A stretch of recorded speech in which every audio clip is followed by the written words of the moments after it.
Vaquero Radio is sponsored in part by student activities at UTRGV, which will host along with campus partners Homecoming Week 2023, February 6th through the 11th. Homecoming Week celebrates all things Vaquero Nation. There will be several fun events on both campuses, including the homecoming parades in Brownsville on February 7th and in Edinburgh on the 9th, followed by the burning of the letters at 8:45 p.m. outside the Fieldhouse. Homecoming will wrap up February 11th at the Fieldhouse, where there will be fun activities for all to enjoy. Stay for the doubleheader women's and men's basketball game at 4 and 6:30 p.m., where UTRGV Royals will be announced. For a full schedule for homecoming events, visit utrgv.edu/homecoming. You're listening to Vaquero News, the Valley Student Station. Good afternoon, Vaqueros. Today is Monday, February 6th, and it is currently 68 degrees Fahrenheit outside our Edinburgh studio, from which we are coming to you live. I'm your host, Rodolfo Alvarado. I'm Silvana Villarreal, and this is Vaquero News. Are you tired of bikers riding on Bronx Trail? Well, you're in luck, because UTRGV is set to build a bike trail around campus. Here's Timothy Chapman with the updates.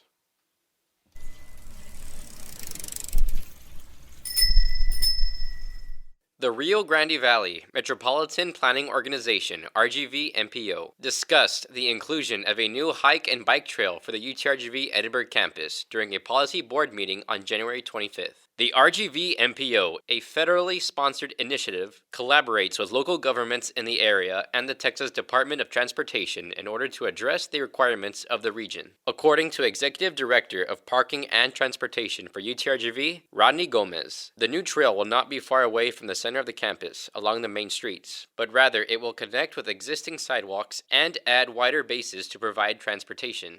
The trail, as it's designed, will basically form a path around the periphery of campus. It's more like a circle or a circuit around the campus. And so you still want to be safe when you're on the trail, but at least it allows you more opportunity to sort of have a dedicated path. UTRGV psychology major America Castillo rides her bike in order to reach her destinations faster. However, she has witnessed instances where she's seen bike riders and pedestrians make evasive maneuvers to not run into each other due to the narrow path of the Edinburgh Bronx Trail.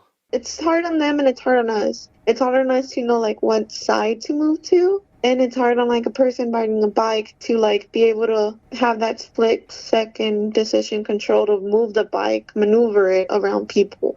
Bicycle Pedestrian Program Coordinator for RGV-MPO, Eva Garcia, said the university has high volumes of pedestrians, which is why it is important to now build a wider infrastructure. What we might end up seeing in their design when they build the infrastructure is that some sidewalks will be dedicated for pedestrians, and then ideally they'll set aside those wider shared use paths for the other types of transportation needs. Executive Director for RGV-MPO, Andrew Cannon, said the trail will now have a positive impact on everyone involved. With the growth that the university is experiencing, to have a trail system like this around the university is only going to be advantageous for the staff and especially more for the students, especially as we all try to promote a healthier lifestyle in the valley. So I think it's great that they went for it and that we were able to be a small part of that. Gomez said the plans for this new bike trail are almost complete, with the developments being almost 90% done, but the completion date is yet to be announced. This is Timothy Chapman for Vaquero Radio. With gun violence on the rise lately, education about gun safety has become a priority. Here is Edgar Garcia with more.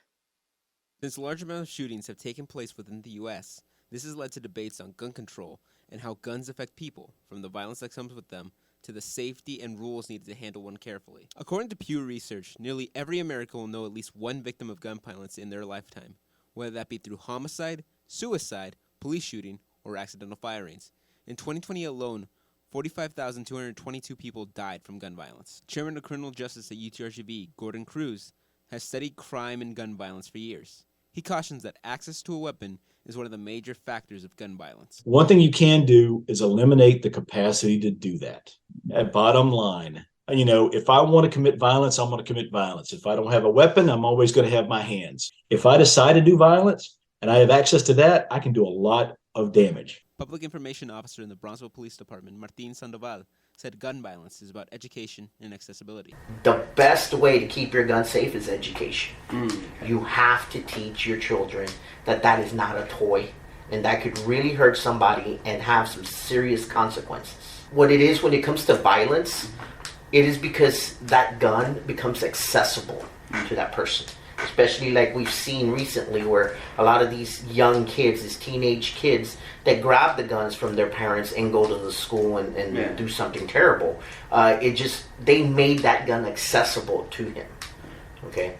And that's where the biggest factor lies, is you have to make these guns safe. He also said that a lot of the violence we see with guns, especially mass shooters, can be resolved with education and the prevention of reach from children. Assistant Chief of Police at UTRGV, Van Slusser, has some tips for making sure that people stay safe and stresses the importance of education.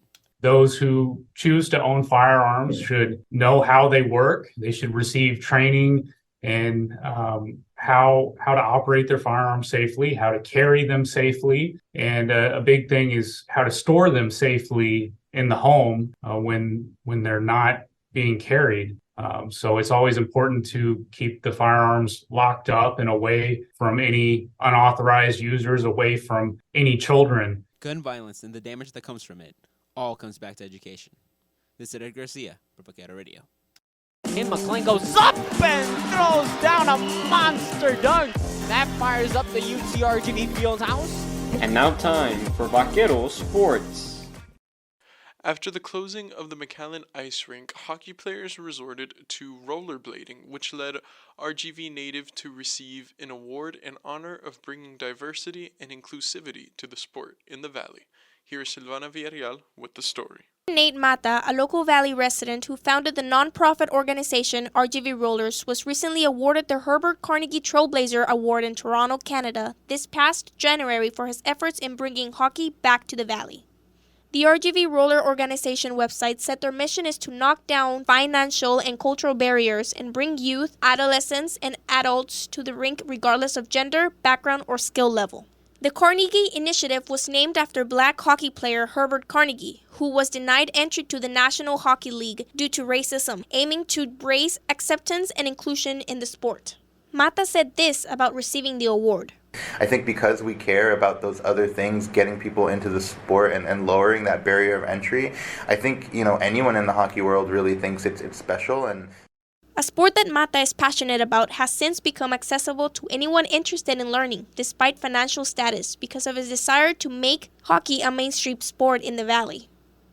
So we have either donations, like monetary donations, or people will donate their old gear, or we've even had, companies pay for people, and we don't want the financial challenges to be the reason that people don't play. Since the Trailblazer Award, the recent exposure has increased the number of participants exponentially. So all ages, we're seeing people be interested, and the youth program has been incredible. We went from 30 kids in our first season to 55, and now we're getting over 60, approaching 70. So there's a lot of. RGV Roller Youth League coach Ben Plantan said their organization has been growing a lot, keeping the sport alive in the Valley despite the lack of an ice rink. The amount of growth and excitement we've seen for it has been super encouraging. A year ago today, we didn't even have a kids' league. After the loss of the ice rink, his family switched to rollerblading hockey and was brought together by the community surrounding the organization. We wouldn't have hockey in our lives if it wasn't for RGV Roller. To donate or for more information about the organization, visit RGV Roller's website. This is Silvana Villarreal for Vaquero Radio.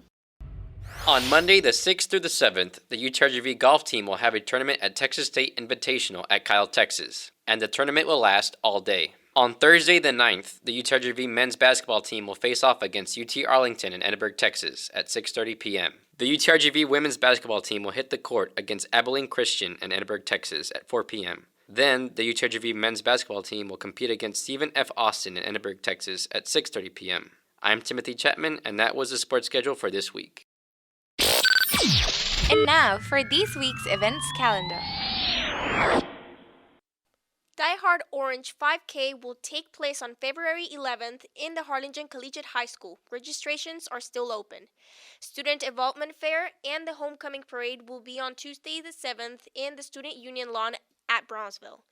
A new weekly event will come to Brownsville called 1 Million Cups, which lets entrepreneurs bring new ideas to the community. The events will take place every Wednesday at the Ebert Center from 9 to 10. These were the events for the week. now for this week's campus weather report.